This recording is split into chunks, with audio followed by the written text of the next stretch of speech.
दिमाग पढ़ने के विषय से संबंधित सबसे प्रसिद्ध बौद्ध कहानियों में से एक अलौकिक शक्तियों वाले भिक्षु की कहानी है। इस वीडियो में हम जानेंगे हमारी जिंदगी के हर समस्या का हल एक छोटी सी गौतम बुद्ध की कहानी से, जो कि हमें जीवन जीने की प्रेरणा देती है। इस वीडियो में आपको आपकी परेशानियों का हल बड़े ही सरल और रहस्यमय तरीके से बताया गया है, तो कृपया करके इस वीडियो को ध्यान से सुने। तो देर न कर आज की कहानी की शुरुआत करते हैं। एक बार बुद्ध अपने अनुयायियों के साथ एक नगर से दूसरे नगर की यात्रा कर रहे थे। यात्रा करते समय वे एक झील के किनारे चले। कुछ देर बाद वे सभी आराम करने के लिए रुके। सब कुछ शांत होने के बाद उनके एक शिष्य ने उनसे पूछा, जब हमारे मन में परेशान करने वाले विचार आते हैं तो हम मन को कैसे शांत कर सकते हैं? बुद्ध पेड़ के नीचे बैठे थे और उनसे बोले, मुझे प्यास लग रही है, क्या आप मेरे लिए उस झील से कुछ पानी ला सकते हैं? शिष्य झील की ओर वापस चला गया और उसने देखा कि कुछ लोग कपड़े धो रहे थे, इसलिए साफ पानी लेने के लिए कुछ दूर चला और पानी इकट्ठा करने के लिए वहीं बैठ गया। लेकिन जैसे ही वह पानी लेने जा रहा था, तभी एक बैलगाड़ी गुजरी और पानी गंदा हो गया। शिष्य ने इंतजार किया, लेकिन वहां कुछ न कुछ चीजें चल रही थीं और पानी अभी भी गंदा था। इसलिए उसने मन ही मन सोचा कि वह इतना गंदा पानी तो उन्हें नहीं दे सकता, क्योंकि यह पीने लायक नहीं है। इसलिए उसने बिना पानी के वापस जाने का फैसला किया। शिष्य खाली हाथ वापस आया और बुद्ध को इसके बारे में बताया। 1 घंटे के बाद बुद्ध ने उसे झील पर वापस जाने और थोड़ा पानी लाने के लिए कहा। शिष्य झील पर वापस गया और इस बार वह साफ पानी ढूंढने में सफल रहा।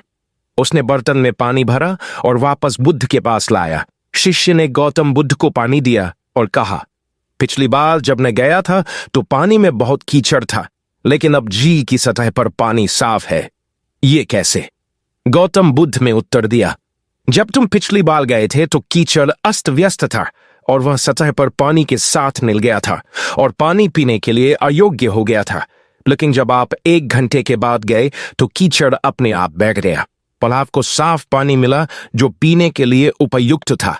आपका मन भी ऐसा ही है, जब वह शांत हो तो उसे कुछ समय दें और वह अपने आप ठीक हो जाएगा। आपको इसे शांत करने के लिए प्रयास तो करना पड़ेगा और फिर समय के साथ आपका मन सहजता से शांत हो जाएगा।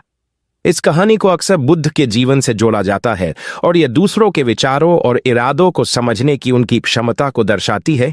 एक बार उस समय जब बुद्ध जेतवन मठ में रह रहे थे, वहां एक भिक्षु था जिसके पास कुछ अलौकिक शक्तियां थीं।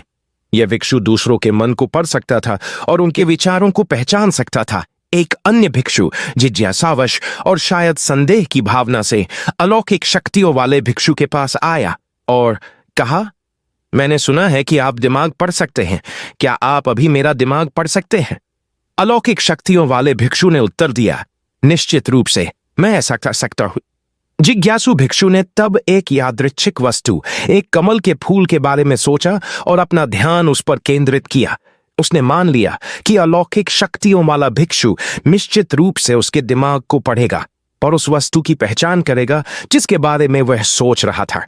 लेकिन उन्हें आश्चर्य हुआ जब अलौकिक शक्तियों वाले भिक्षु ने कहा, आप कमल के फूल के बारे में सोच रहे हैं। जिज्ञासु भिक्षु चकित रह गया और बोला, हाँ, यह सही है, आप वास्तव में मन को पढ़ने की क्षमता रखते हैं।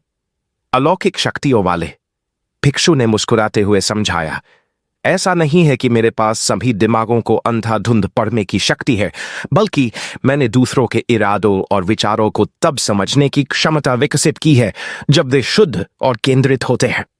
जब आपका दिमाग पूरी तरह से होता है कमल के फूल के विचार में डूबा हुआ, मैं इसे स्पष्ट रूप से देख सकता था। बौद्ध परंपरा की यह कहानी मानसिक शुद्धता और ध्यान के महत्व को रेखांकित करती है। इससे पता चलता है कि स्पष्ट और केंद्रित विचारों को उन्नत आध्यात्मिक क्षमताओं वाले लोग ही समझ सकते हैं। हालांकि इस कहानी को रूपक माना जा सकता है।